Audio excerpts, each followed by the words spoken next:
that does it for kind of the liquid application here for lubrication. If you have a treadle wheel that goes through the legs, you might want to lubricate down here as well. Usually this is metal to wood, sometimes metal to metal. If it's metal to metal, using oil is a good choice.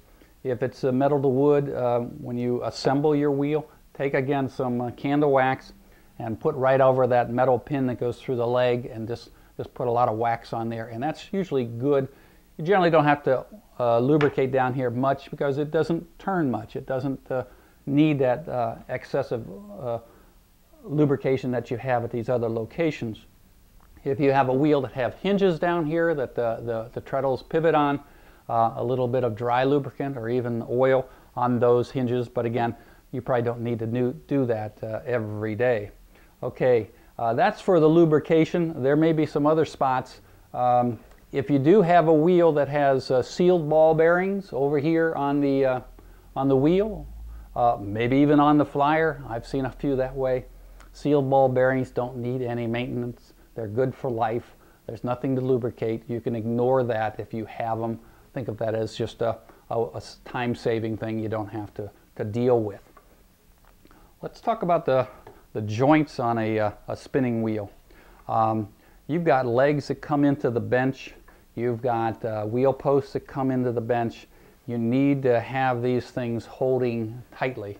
Legs, you want to use a mallet when you assemble it and make sure that they're tapped right on home.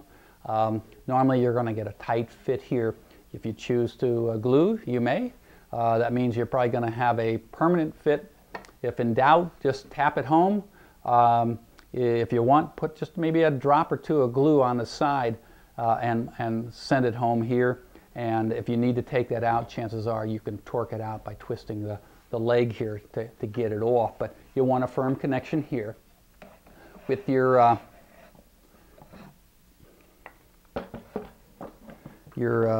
wheel posts, the connection here to the bench, the Kromskis, in their implementation of this, they generally use a barrel nut and a bolt coming up from underneath the bench, and this is a very good furniture type connection of one piece of wood to another, and there's no reason once those are tightened up that these wheel posts would ever come loose.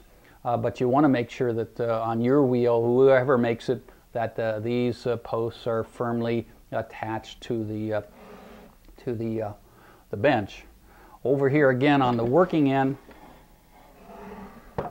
you have a typical another location where you can have a joint, and these are your maiden posts coming into to the base of the mother of all.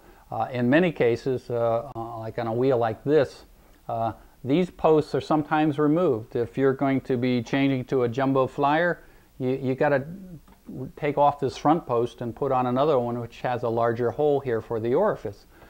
So this has to be snug, but it can't be glued. Never glue these posts, and you want to make sure that you can get them in and out easily without the posts rotating or vibrating one way or the other as you're operating the wheel. Now what happens is that in the summer versus winter, wood will dry out. Spinning wheel, a chair, a table, or whatever, and wooden joints, if they're not mechanically held with a bolt, for example, or a screw, will come loose. And if that happens, or you've got an older wheel and it's just had a lot of wear, you can take some masking tape right along the bottom here of this post, put a couple wraps around it, and that should be enough to shim it up.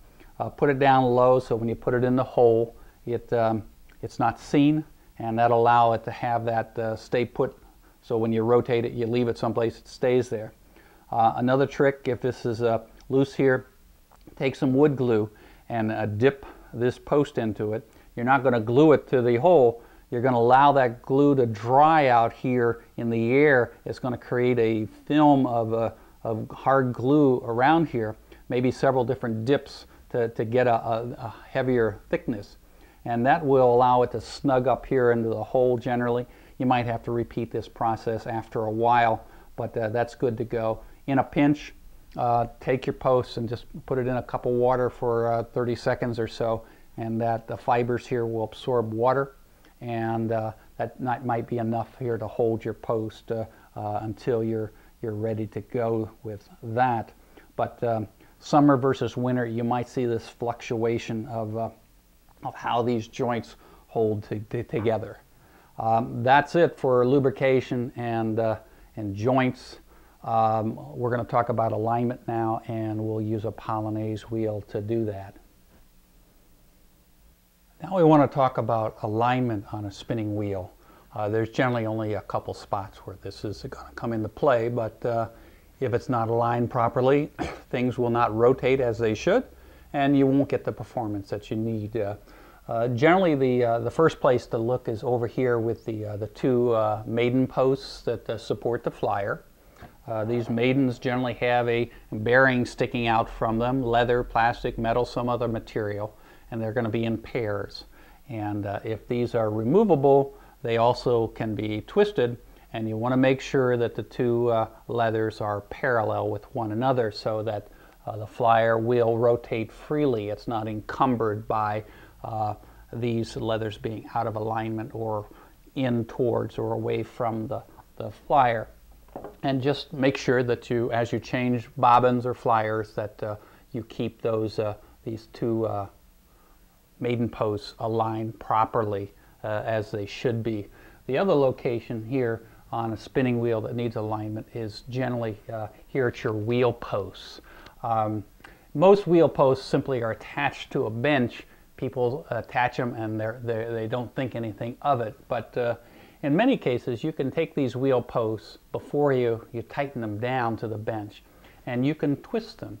And when you twist them, you can deflect the rim of the wheel so it's towards or away or adjusting towards the flyer and the whirl over on this end, and you'll get better tracking of your drive band if before you tighten these down, you simply grab both posts at the base and rotate them, and then turn your wheel a little bit to see where the drive band tracks, and if necessary, move it one way or the other. You can't move it indefinitely because it'll start to torque that axle, but as long as the wheel rotates easily, you can do that. And then lock them down here tight.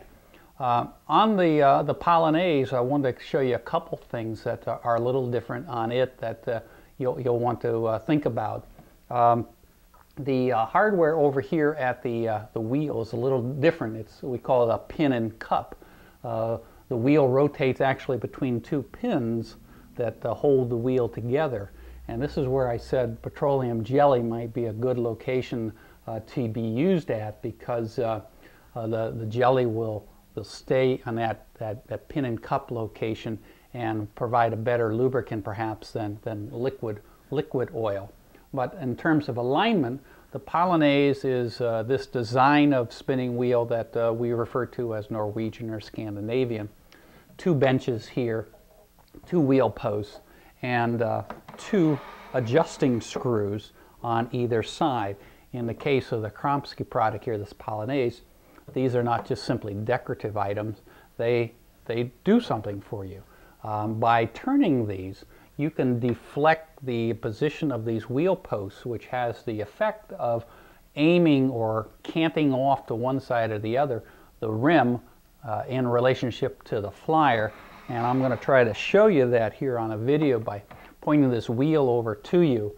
And I want you to watch this rim as I adjust these screws. And on the Polonaise, you want to make sure that you align the rim up to the flyer over here.